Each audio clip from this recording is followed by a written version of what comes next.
ভালো কাজে তো বাধা আসবেই, বাট এবার আমি একেবারে ডিটারমাইন্ড, কোনো রকম ভাবেই এই ওয়েট লস জার্নি আমাকে ছাড়া চলবেই না। ইয়ে মেরা ইজ্জত কা সওয়াল হ্যায়। এই যে নতুন সিপারটা আমি কিনেছি, আগের দিন রাত্রে গরম জল এতে আমি ভরে রাখি। সকাল অবধি জলটা গরম থাকে, তাই সকালবেলা উঠেই আমি অনেকটা জল খেয়ে নিতে পারি। বিছানায় বসেই সূর্য প্রণাম সারলাম এবং টের পেলাম যে আমার পিরিয়ডস হয়ে গেছে। মনটা ভালো হলো নতুন কিছু প্রোডাক্ট দেখে। ক্যামোমাইল টি আমাদের রিল্যাক্সেশনের জন্য ভীষণ ভালো। প্রত্যেকদিন রাতে ঘুমানোর আগে এটা খাবো এবার থেকে।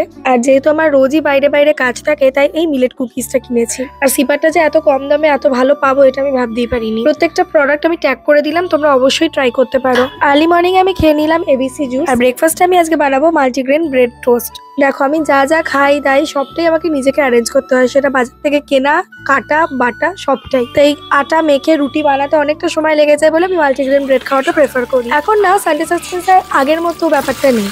তাও আজকে অনেকদিন পর একটা গল্প চালিয়ে এক গাড়ি বাসন মাজা, জল গরম সবটাই সারলাম। জলটা এখন আমি গরমই খাচ্ছি, গরম মানে ওই লিউকোয়ার্ম ওয়াটার। তারপর একটু গার্গেল করে নিলাম। কদিন ধরেই আমার ইনস্টাগ্রাম আর ইউটিউব ফিডে এই ভাইরাল এগ ফ্রাই রেসিপিটা এত আসছিল যে আজকে মনে হলো একটু কিছু বানাই, কারণ বাড়িতে মা আজকে বেশি কিছু করে যায়নি। আমি যদিও হাফ ডিম খেয়েছি আর হাফটা দেবদীপের জন্য রেখেছিলাম। এই রেসিপিটা অলরেডি দেখো আমি দিয়ে দিয়েছি চ্যানেলে, দেখে নিতে পারো, ভীষণ টেস্টি খেতে।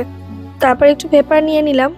এরই মধ্যে দেবদীপ বললো যে ও বাইরে থেকে একটু স্যুপ কিনে নিয়ে আসছে। আমাদের পাড়াতে একটা জায়গায় খুব ভালো স্যুপ পাওয়া যায়, হেলদিও আর টেস্টিও। তাই ও নিয়ে এলো স্যুপ আর আমি বানালাম ওর জন্য একটু কফি। আজকে 6:30টার মধ্যেই আমার ডিনারটা হয়ে গেছে। চেষ্টা করবো এই টাইমটা মেনটেন করার, যদিও জানি না কতদূর করে উঠতে পারবো। আমার সিপারটা যেহেতু 1 লিটারের, তো আমি টার্গেট রেখেছি যে এই সিপারটা আমি 3 বার ফিল করবো, মানে 3 লিটার জল আমার খাওয়া হয়ে যাবে। মা বানালো সেই বিশেষ পাচন যার মধ্যে আদা, তেজপাতা, তুলসী পাতা, লবঙ্গ সবটাই থাকে। ভিডিওটা রিপিটে না দেখে গেস করো তো যে আজকে আমি কটা খাবার খেয়েছি। যে সঠিক উত্তর দেবে তার নামটা পরের দিন ভিডিও নেব।